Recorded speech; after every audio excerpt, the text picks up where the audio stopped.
The sun had barely risen when the deck of the USS Resolute came alive with the sound of boots striking steel.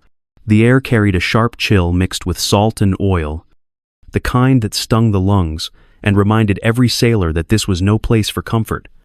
18 operators stood in perfect formation under the pale morning light. Shoulders squared, eyes forward. The sea was calm, but the silence had weight, pressing down on them like the fog rolling in from the horizon. Admiral Pierce Lockhart walked the line slowly, his pace measured, his hands clasped behind his back. The polished metal of his shoes caught the light as he stopped in front of the last operator, a woman in navy blue. Lieutenant Commander Nora Callen stood motionless, her uniform crisp, her expression unreadable. Lockhart's grin carried the kind of confidence that came from too many years in command. He spoke lightly, as if trying to draw a reaction. "Tell me, Commander, what's your kill count?" For a heartbeat, nothing moved. Somewhere nearby, a cable swayed in the wind, tapping against the deck like a ticking clock. Then Nora answered, her voice steady and low, cutting through the air. 391 confirmed, 77 probably. Seal? The sound carried farther than it should have. Swallowed by the open sea, a wrench hit the floor with a sharp clang. No one moved to pick it up. 17 men and 1 woman stood under the same dawn. But the balance had shifted. Lockhart's grin faltered as the words sank in. He studied her face, searching for a hint of exaggeration or pride, and found none. His breath caught, and for the first time that morning, his posture stiffened. The wind picked up, tugging at the edges of Nora's collar. Her gaze never wavered, eyes locked forward on the horizon. The hum of the ship's engines filled the silence where laughter should have been. The moment stretched, heavy and unbroken, as if even the sea understood that something had just changed. The Admiral looked at her again, this time not as a subordinate, but as someone who had returned from a war he thought had buried her. The dawn had arrived, but it no longer felt warm. The sound of the ocean pressed against the ship like a low heartbeat as the silence stretched on. Admiral Lockhart's jaw tightened, his curiosity fighting with disbelief. He stepped closer, boots scraping against the deck, and asked again in a voice that carried more caution than command, "What division did you serve with?" Commander Nora Callen did not blink. Her answer came sharp, clipped, perfectly measured. Task Force Nocturne. Sire. Before reassignment, the words moved through the formation like static through a radio line. Heads turned slightly, eyes darting between each other. Every man on that deck had heard the name whispered in briefings, the kind of rumor passed around in bars and late-night watches. Nocturne, a classified task force that officially never existed. Its missions were ghost stories, operations wiped from records before they were ever acknowledged. Lockhart's face lost a trace of color. He forced a smirk, trying to regain control, and said that unit doesn't exist. Nora's gaze stayed locked forward, her voice calm as the sea before a storm. Neither did I. Apparently, the sentence fell with the weight of a hammer, and even the wind seemed to pause. Somewhere above them, a seagull cried once, then vanished into the fog. Lockhart took another step forward until his shadow fell across her boots. He was testing her, searching for a tremor, a breath, anything human enough to break the spell. But Nora stood as still as the deck beneath them, her posture unyielding. The younger sailors exchanged nervous glances. They could feel it too. Whatever this woman was, she was something beyond rank or rumor. The hum of the engines filled the space between words, low and steady, like the sound of distant thunder. Lockhart's confidence began to fade under the weight of her silence. His smirk returned only halfway, hollow and forced, as if he was the one being inspected now. For a long moment, neither of them spoke. The light shifted across the deck, cutting between them like a blade. The crew's breathing synced unconsciously, slow, and careful, afraid to interrupt what felt sacred. When Lockhart finally turned away, his step sounded heavier than before. Behind him, Nora didn't move. She stood at attention, unbroken, her shadow stretching long across the steel. By the time the Admiral walked off, everyone on that deck knew something unexplainable had just happened. The ghost was real, and she was standing among them. The air in Admiral Lockhart's office felt heavier than the sea outside. 15 minutes had passed since the confrontation on the deck, but the tension still clung to the walls, like smoke. The space was immaculate, every surface polished, every photo arranged with precision. The blinds were half drawn, slicing thin bands of light across his desk, cutting through dust that shimmered in the quiet. Lockhart stood behind the desk, arms crossed, his uniform immaculate, his expression brittle. Nora Callen stood at attention across from him, her posture unyielding, eyes steady. He began without preamble, his tone sharp. "You embarrassed me in front of my officers." Nora's reply was calm, her words level and unhurried. Facts tend to do that. "Sire." Lockhart's jaw twitched. He opened a file folder resting on the desk, flipping through pages that were more black ink than text. Her service record looked like a ghost story, names erased, missions coded, half the file stamped with top secret. He asked how a dead officer managed to stand on his deck. She didn't flinch. "The record isn't wrong, Sire. I did die there." Lockhart's eyes lifted from the page, confusion shading into something darker. The silence between them thickened, filling the room like fog. Nora reached into her pocket and placed something small and metallic on the desk. It landed with a faint, metallic click. Adolte. Rusted and worn, the edges scarred by time. The name engraved on it was his, Pierce Lockhart.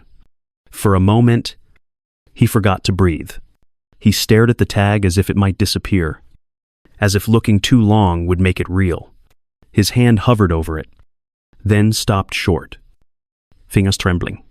"You carried it all these years," he said quietly, more statement than question. Nora's voice softened just enough to sound human. "Had to remember what betrayal looks like." The words cut through the room, leaving only the hum of the ship's engines beneath them. Lockhart leaned back, the leather chair creaking under his weight. For the first time, his face showed something close to fear. The air between them wasn't just heavy anymore, it was judgment made tangible. She had come back from a grave he ordered dug, and now there was nowhere left for him to hide.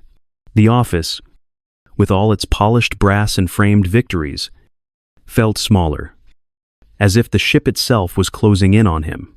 The ship had changed by nightfall. Red lights pulsed down the narrow corridors of the USS Resolute, flashing against the steel walls in a rhythm that matched the deep hum of the engines. The voice over the intercom called it a security drill, but every sailor knew something felt off. The air carried tension, like a current waiting to snap. Lieutenant Commander Nora Callen moved through the passageways with purpose, her steps light, her face calm. The low clang of her boots echoed against the metal floor, steady and deliberate. She reached the secure communications room at the end of the hall, the door sealed by a panel that demanded dual authorization. Pulling a thin metallic strip from her pocket, etched with the word Nocturne, she slid it into the auxiliary port. The light blinked once, then green. Nora entered the second code from memory, each keystroke precise. The hatch hissed open, revealing the cold glow of server monitors and the quiet vibration of machinery. Inside, the room felt separate from the rest of the ship, like the heartbeat of something alive but hidden. Nora inserted her encrypted drive and keyed the command sequence. On the main monitor, a single file appeared: Archive, Operation, Iron, Corridor. She began the upload. The progress bar crawled forward, the soft beeping marking its advance. 70%. 32. Outside, the alarms grew louder. Over the comms, An officer ordered all personnel to lockdown stations. Nora smiled faintly and murmured that it was the perfect cover. The hatch swung open, and Chief Petty Officer Eli Rourke burst in. Out of breath, sweat on his brow, he looked from her to the screen. Realizing what she was doing, the ship's systems were isolating the room, locking her inside. Nora didn't look away. "Stall them," she said quietly. He hesitated only a second before turning toward the door. Outside, the sound of boots pounded closer. The override lights on the lock began flashing red. Nora kept typing, her focus unbroken as the hum of the servers deepened. The bar jumped to 98, then 99. At 100%, every monitor in the room went black. For a moment, there was silence. Then the screens across the entire ship flickered back to life, filled with grainy footage buried 15 years ago. Snow, wind, gunfire. A younger Admiral Lockhart shouting into a radio, "Leave her. That's an order." The noise of the ship died in an instant. Sailors froze wherever they stood, their faces caught in the glow of the screens. The footage showed Nora dragging a wounded man uphill through the storm, the helicopter pulling away, the mountain exploding behind her. The image cut out just as she vanished into the smoke. In the dim light of the communications room, Rourke turned back toward her, his voice low. "You just ended a career." Nora removed the drive, sliding it into her pocket. "He ended it himself," she said softly. "Years ago." The hum of the engines filled the silence once more. Steady and cold, the bridge of the USS Resolute pulsed with red light, the air thick with confusion and fear. Officers shouted over one another, their voices overlapping through the noise of alarms and the sharp hiss of open comm channels. The giant monitors flickered, each one frozen on the same grainy image of the snow-covered ridge. The footage still looping across the fleet. Admiral Pierce Lockhart stood in the center, pale and shaking, gripping the edge of the console. His command voice broke through the noise, ordering the feed cut. His communications officer turned toward him, trembling, and said it was impossible. The broadcast had already been mirrored through Pacific Command. The footage couldn't be erased. The elevator doors opened with a hiss. Every head turned. Nora Callen stepped onto the bridge, her uniform crisp, her expression calm, her hands empty. The alarms reflected in her eyes like small fires. She walked forward slowly, each step deliberate against the steel floor. The noise of the bridge faded as the crew watched her. Lockhart tried to reassert his authority, shouting for her to stand down, but his voice lacked conviction. She stopped a few feet from him and said evenly that truth spreads faster than orders. Her tone was quiet, but it carried farther than his could. Lockhart's face twisted. He reached for his sidearm, his hand shaking as he drew it from his holster. In the same instant, Chief Petty Officer Eli Rourke raised his weapon and fired a single round that struck the deck between them. The sound cracked through the air, silencing everything. The smoke from the round curled upward, caught in the red light. Lockhart froze, the gun slipping from his grasp and clattering onto the floor. Captain Hale, the executive officer, stepped forward. His voice was steady, cutting clean through the tension. "Admiral Lockhart, you are relieved of command under emergency authority." The weight of the words landed across the bridge like a wave. Lockhart looked around, his face hollow, as the realization set in that his career, his command, and his secret were all gone. He sank to his knees, the red light washing over him like a warning beacon. "You think this ends with me?"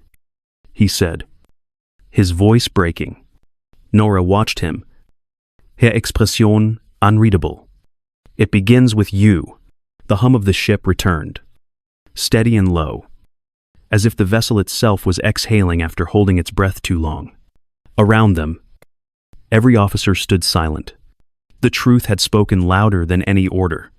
The sun had just started to rise when the MH-60R Seahawk lifted from the deck of the USS Resolute. The ocean below glimmered like glass, pale light catching in the mist. Nora Callen sat near the open door, headset pressed against her ear, the rhythmic pulse of the rotors steady above the waves. Beside her, Chief Petty Officer Eli Rourke checked his gear in silence. The tension between them was quiet, filled with unspoken relief. The truth was out, but they both knew it was only the beginning. The Seahawk banked sharply, revealing the black silhouette of another vessel cutting through the fog. As they descended, its outline came into focus. The USS Stonehaven, an Ohio-class submarine refitted for special operations. The crew on deck wore dark uniforms, their movements precise. The helicopter's skids touched down with a thud, the rotor wash spraying sea mist across the steel. Nora and Rourke stepped off, ducking beneath the spinning blades as the hatch to the sub opened below them. A young officer saluted and led them down the ladder into the narrow, humming corridors. Inside, the air was heavy, with the scent of oil and machinery. Red lights glowed along the bulkheads, painting everything in shades of blood and shadow. The low thrum of turbines vibrated through the floor, steady and constant. The officer led them to a small briefing room, its walls lined with screens and tactical maps. Waiting inside were faces Nora never expected to see again. Captain Leah Cortez, Lieutenant Mera Kovac, Chief Darius Crow, Lieutenant Argent Patel. Every one of them had been declared killed in action. Yet here they were, older, leaner, eyes marked by the same ghosts she carried. For a long moment, no one spoke. Cortez finally broke the silence. Her voice quiet, but certain. They buried our names after Iron Corridor. Royce made sure of it. Nora studied her face, the lines carved deeper by time. They said you were gone. She replied softly. Cortez smiled faintly. So did they about you? Rourke took a seat near the wall, listening as Cortez explained the new orders. General Malcolm Royce had resurfaced. The same man who erased them now commanded operations out of a black site in the Hindu Kush. The Navy wanted Nocturne reinstated. They wanted the ghosts to finish what was started. Nora looked around the room, at the survivors who had been denied their own graves. Her voice was calm, almost steady. Then we do this on our terms. The hum of the submarine deepened as it began to move beneath the surface. Nora's reflection shimmered in the metal wall, half in shadow, half in light. The past hadn't stayed buried. It was surfacing again. And this time, she was ready to meet it. The USS Stonehaven cut silently through the depths of the Indian Ocean, her turbines humming beneath the waves. In the operations bay, dim red light cast long shadows across the faces of Task Force Nocturne. A holographic map glowed in the center of the room, outlining the Hindu Kush Mountains in crimson. Nora Callen stood at the head of the table, her voice calm and deliberate as she briefed her team.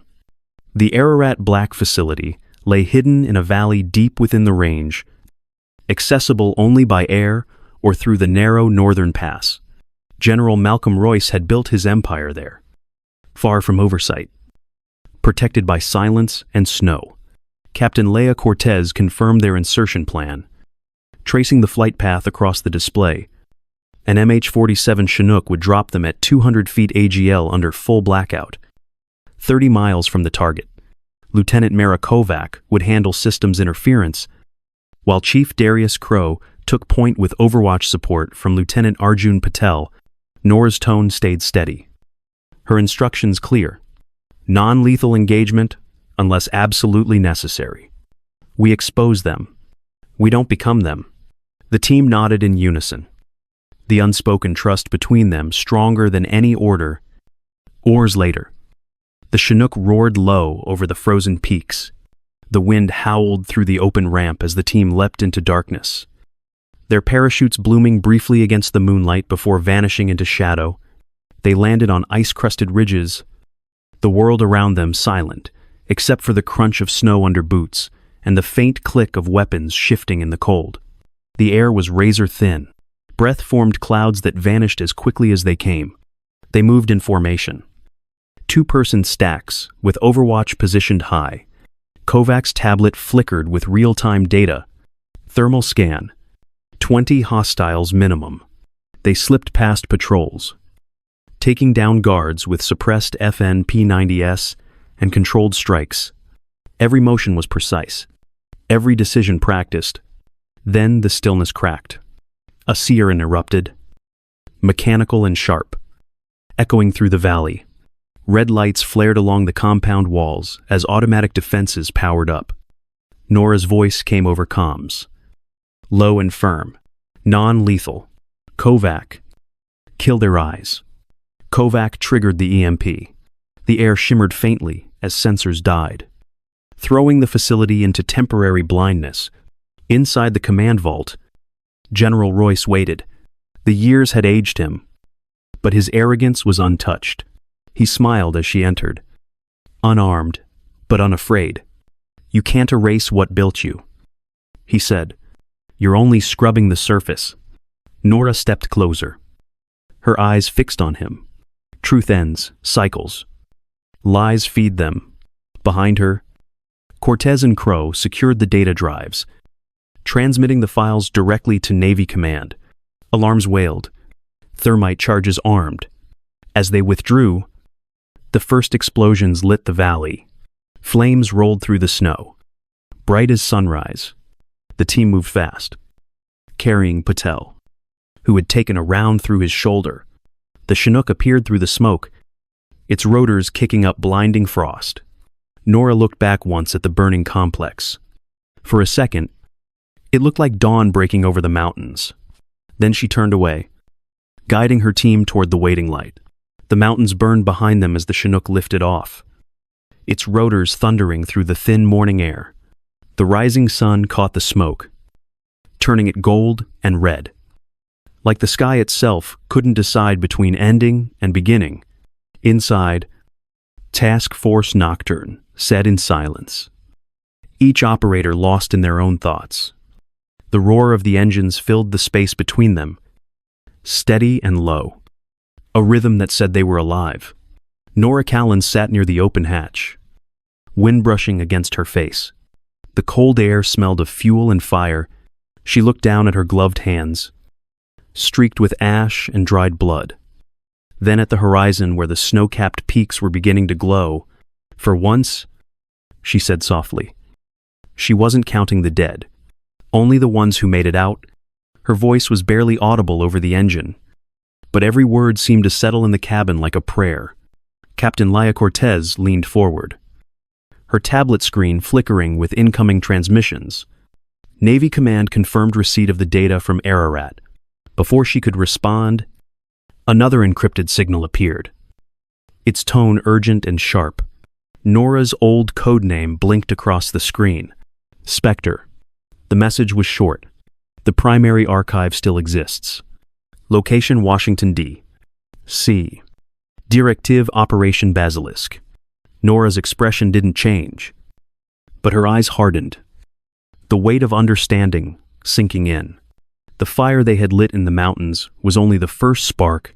She reached for the rusted dog tag around her neck, its edges cold against her skin. It had once belonged to a man who chose silence over truth. She wasn't going to make that mistake. The Chinook banked east, the landscape shifting beneath them, mountains giving way to cloud. No one spoke. They didn't need to. The light grew brighter, spilling through the open hatch as the engines carried them toward the unknown. The sound of the rotors blended with the wind, steady and endless, like the pulse of something that refused to die. The sun rose higher as the helicopter disappeared into the light, its sound fading until only the wind and the ocean remained. The water stretched endless and calm, a mirror reflecting the colors of a new day. In that stillness, it was easy to forget the battles fought in the dark, the choices that would never make the news, or the medals that would never be pinned. But somewhere above that horizon, a small team carried proof that truth can still rise. Even after being buried for years, courage doesn't always look like charging into fire. Sometimes, it's standing still while the world looks away. Sometimes, it's carrying the weight of what others deny, and choosing to face it anyway. Nora Callen and her team didn't fight for revenge. They fought for something older, something quieter, the belief that integrity still matters, even when it costs everything. That doing what's right isn't about orders or recognition, it's about conscience, loyalty, and the choice to live with both. As the ocean gleams beneath the dawn, the story of Task Force Nocturne becomes more than a mission. It becomes a reminder that silence protects no one, and that truth, once spoken, cannot be drowned. For every person who serves, who stands, who refuses to let darkness define them, their courage keeps the light alive. So, as the waves settle and the engines fade, remember them, share their story, and carry that same resolve into your own battles, wherever they may be.